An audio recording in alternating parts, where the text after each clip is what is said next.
মলিন বদন, মুখটা দেখলেই মনে হয় যেন কতদিন কাকে খুঁজে বেড়াচ্ছে, কিন্তু প্রিয়জনকে সে খুঁজে খুঁজে। এরে বলা হয় ভালোবাসা। আর এ ভালোবাসা যদি প্রাণনাথের সঙ্গে হয়, দেখবে আজকে দুপুরবেলায় যেমন আমরা একটা দৃষ্টান্ত দিচ্ছিলাম, রাধাকুণ্ডের স্বরূপদাস বাবা যেমন উচ্চারণ করেছিলেন, গাছি যখন গাছ কাটে তখন গাছটা কেটে আসবার পরে ফোটা ফোটা রস পড়ে, খেজুর গাছ থেকে ফোটা ফোটা রস পড়ে। কিন্তু চাষি যখন পরের দিন সকালবেলায় যখন গাছ থেকে ভাড়টা খুলে নিয়ে আসে, তখন যে দেখে সেই ভাড়টা টইটম্বর হয়ে গেছে। তেমনি এ জগতের ভক্ত জীবদ্দশায় সমস্ত সংসারকে ঠেলেও যারা প্রতিদিন দুমাসমালা জপ করা, যারা প্রতিদিন একটু সাধু সঙ্গ হরি কথা, যারা শ্রবণ কীর্তনের মধ্যে থাকে, একদিন দেখবে নিজের হৃদয় দুয়ারে হাত দিয়ে দেখবে তার হৃদয়টাও যেন ভক্তিতে।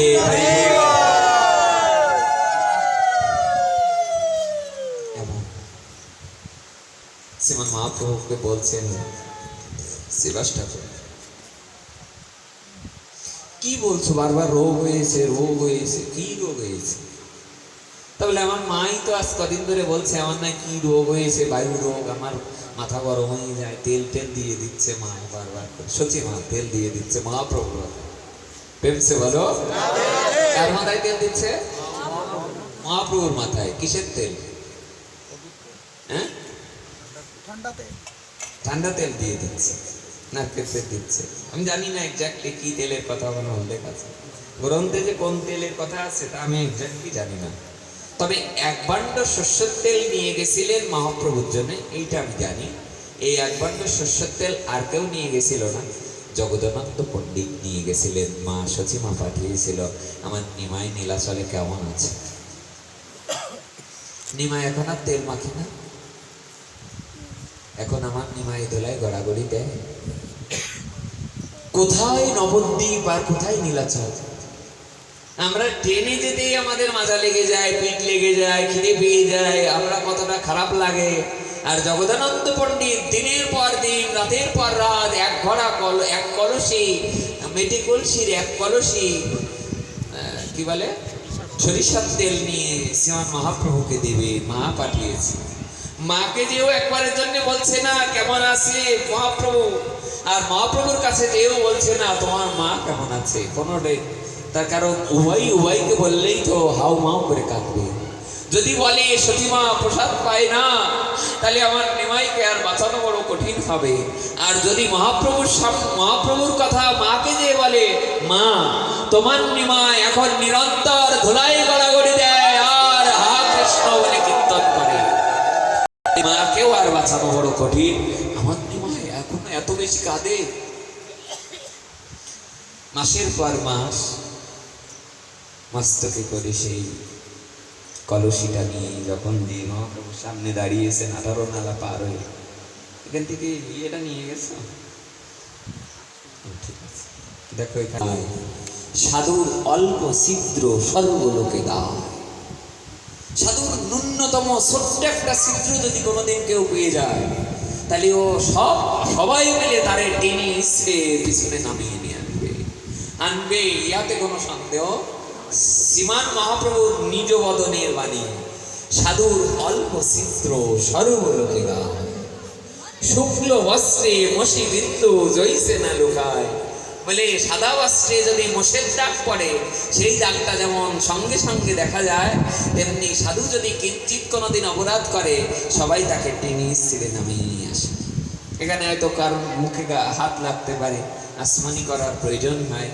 এই জন্য অবশ্যই যে স্থানে পাঠ হবে সাধুদের জন্য তো মাথায় কি প্রভু আজ অনেক দিন ধরে হাঁটতে হাঁটতে কোথায় নবদ্বীপ আর কোথায় নীলাচল, মার সাথে দেখা হয়েছে। মা এক কলস শস্যের তেল নিমাইয়ের জন্য পাঠিয়েছে, তুমি স্বীকার করো। মহাপ্রভু বললেন, জগদানন্দ কেমন আছে? নিরন্তর তোমার কথা বলে, বিভিন্ন জায়গায় পুজো দেয়, আমার নিমাই ভালো থাক। আহা, আর জগৎ পিতার জন্য পূজা দেয়। জগৎ পিতা আমার গোবিন্দ রাধারানী মিলিত তনু শ্রীমান চৈতন্য মহাপ্রভুর জন্য মা পুজো দেয়, নারায়ণের পুজো দেয়, বিভিন্ন ভক্তদেরকে বলে আমার নিমাই ভালো থাক, নিমাই নীলাচলে আসে ভালো থাক। বাহ, মাথায় কি? মাথায় সর্ষের তেল মা পাঠিয়েছে। বাহ বাহ বাহ, মার এখনো আমার কথা মনে হয় যে আমি সর্ষের তেল মাখবো, আমার জন্য পাঠিয়েছে। মহাপ্রভু আষাঢ় মিশন খেতে লাগলেন, মহাপ্রভু ধুলায় দূষণিত হয়ে আষাঢ় খেতে লাগলেন। মা কেমন আছে, মা কেমন আছে? তুমি কাজ করো না,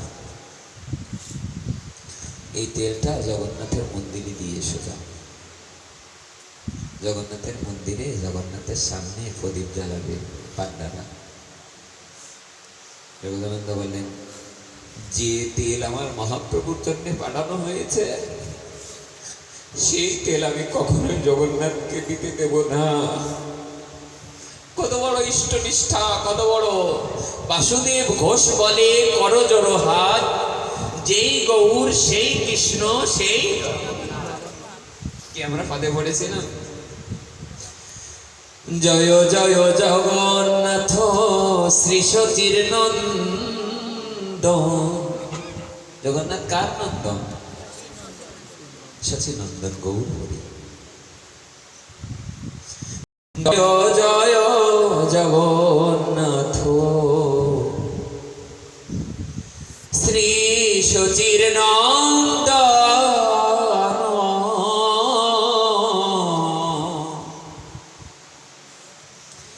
জয় জয় জগন্নাথ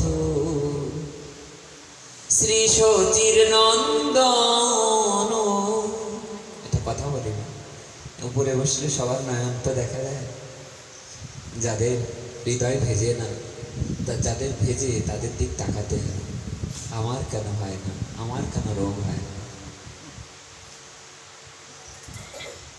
মহাপ্রভু বলছে শিবাস ঠাকুরকে যে আমার রোগ হয়েছে, মাথায় তেল দিয়ে দেয় না। তখন শিবাস ঠাকুর বললেন, প্রভু আমি তোমার সে বয়সে 30 বৎসরের বড়, আমি নারদমণি, আমি দাপরের নারদ, আমি কলিতে শিবাস পণ্ডিত, আমি নারদমণি, আমি শিবাস পণ্ডিত হয়ে বলছি তোমাকে, প্রভু তোমার যে রোগ হয়েছে তুমি আশীর্বাদ করো এই রোগ যেন আমারও হয়। চাও না তোমরা রোগ হোক?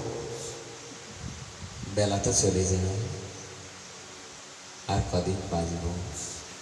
যদি আজকেই চলে যায় পৃথিবী ছেড়ে। জয় জয় জগন্নাথ শ্রী সচির নন্দন।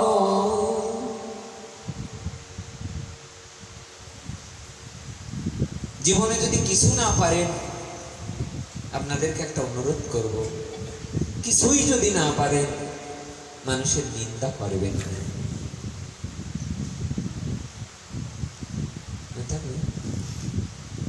মহাপ্রভু বলেছিলেন জগাই মাদাইকে উদ্ধার করে দেওয়ার পিছনে বড় কারণ হলো জগাই মাদাই কারণ নিন্দা করত,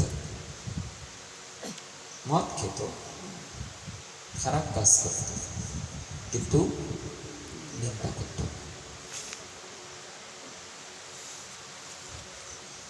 ত্রিভুবনে করে যারা চরণ বন্দন, জয় জয় জগন্নাথ শ্রী সচির নন্দন।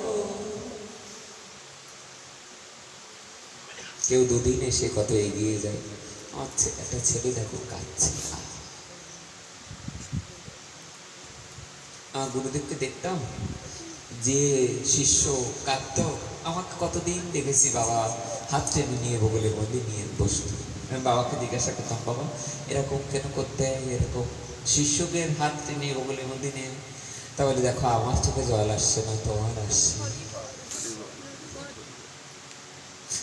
মহাপ্রভু বারংবার কীর্তন করছে আর গাইছে, নয়নম গলদশ্রু ধারয়া বদনম গদগদ রুদ্ধয়া গীরা পুলকৈনি চিতম বপু তব নাম গ্রহণে ভবিষ্যতি।